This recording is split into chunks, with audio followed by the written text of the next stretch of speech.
कर ली थी, इसलिए शाम को पीसी की आवश्यकता नहीं थी।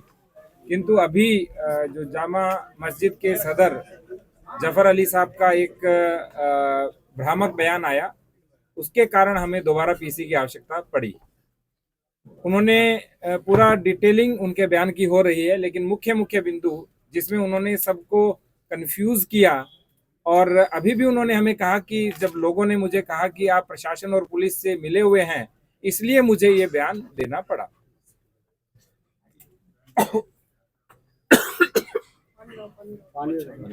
मच्छर चला गया। पहली बात उन्होंने कहा कि जफर जी ने बोला कि हमें सर्वे की सूचना नहीं दी। मैं आपको कुछ चीजें दिखाना चाहता हूँ। पहली सूचना मैं आपको दिखाना चाहता हूँ, ऑनरेबल कोर्ट का ये ऑर्डर है। जैसे ही ये कोर्ट का ऑर्डर आया, इस कोर्ट के ऑर्डर के बाद 2:38, हाँ, जो कोर्ट का ऑर्डर आया वो 2:38 पे आया, और इसके लगभग आधे घंटे के बाद वो लोग हमारे पास आए, और फिर 5 बजे से पहले हम कोतवाली आए, और 5 से 5:30 के बीच हम जामा मस्जिद पहुंचे। ये कोर्ट का ऑर्डर है, और उन्होंने बोला कि हमें सूचना नहीं दी, जबकि इस कोर्ट के ऑर्डर में बहुत स्पष्ट लिख रखा है कि मैं रमेश सिंह राघव अधिवक्ता को माननीय सिविल जज सीनियर डिवीजन संभल, जिनकी ओर से ये ऑर्डर हुआ था, उन्होंने कहा कि जो सर्वे की कार्रवाई है उसे फोटोग्राफी और वीडियोग्राफी कराकर 29 नवंबर 2024 तक प्रस्तुत करने के लिए नियुक्त करता हूं। और अंत में उन्होंने लिखा कि मैं सभी पक्षकारों को सूचित करता हूं कि सर्वे की शेष कार्रवाई करने हेतु 24 नवंबर 2024 को प्रातःकाल 7 बजे से 11 बजे तक का समय निर्धारित किया जाता है। ये इसलिए उन्होंने बोला क्योंकि 19 तारीख को उन्होंने हमें रात्रि में एक पत्र दिया।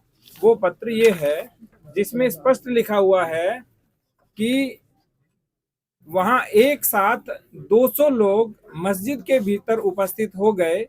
सायंकाल का समय था एवं इतने ही व्यक्ति की उपस्थिति में सर्वे का कार्य सुचारू रूप से संपन्न नहीं हो सका। वहां उपस्थित जनप्रतिनिधि एवं अन्य व्यक्तियों द्वारा बार बार सर्वे की प्रक्रिया में अवरोध उत्पन्न किया जा रहा था एवं धमकी दी जा रही थी। अतः भविष्य में पुनः सर्वे की कार्रवाई संपन्न की जाएगी, जिसकी सूचना पृथक से सभी पक्षकारों को उपलब्ध कराई जाएगी, जिससे माननीय न्यायालय का आदेश का अनुपालन हो सके। ये मेरी प्रति थी, और एक कप्तान साहब को इन्होंने प्रति दी थी। इस प्रति के क्रम में ही जो अभी मैंने बोला, 23 तारीख को जैसे जफर साहब ने बोला हमें सूचना नहीं दी, 23 तारीख को 6:15 पे मेरे द्वारा फोन किया गया, लेकिन उन्होंने कहा मेरा स्वास्थ्य सही नहीं है, इसलिए हमने एसडीएम और सीओ को भेजा कि आप एक कॉपी उनको रिसीव कराइए। इससे पहले एडवोकेट कमिश्नर हमारे पास आए और उन्होंने हमें कहा कि मैं जाना चाहता हूं, तो हमने कहा पहले आप कॉपी रिसीव कराइए। तो उन्होंने कहा कि जो कॉपी है वो आप अपने माध्यम से रिसीव करा दीजिए। तो हमने अपने माध्यम से रिसीव करा करके सूचना दी। तो जो पहली बात जो भ्रामक रूप से कह रहे थे हमें सूचना नहीं दी, और इसी के साथ दूसरी बात भी थी। उन्होंने कहा कि दूसरी बार जो ऑर्डर था वो डीएम के आदेश से हुआ, जबकि स्पष्ट रूप से एडवोकेट कमिश्नर साहब का ये तीसरा आदेश था, जिसमें उन्होंने कहा पहला आदेश 19 को किया, फिर 19 को रात को किया कि भविष्य में दोबारा करेंगे, और तीसरा 23 तारीख को किया, जिसमें स्पष्ट लिखा हुआ है कि 24 को सुबह 7 से 11 के बीच सर्वे किया जाएगा। और यही कॉपी अगले दिन सुबह जो उन्होंने कहा कि मेरे से छीन ली गई, वो कॉपी ये है, उनसे छीनी नहीं गई। ये देखिए, उन्होंने स्वयं इसके ऊपर 24 को हस्ताक्षर किए हैं।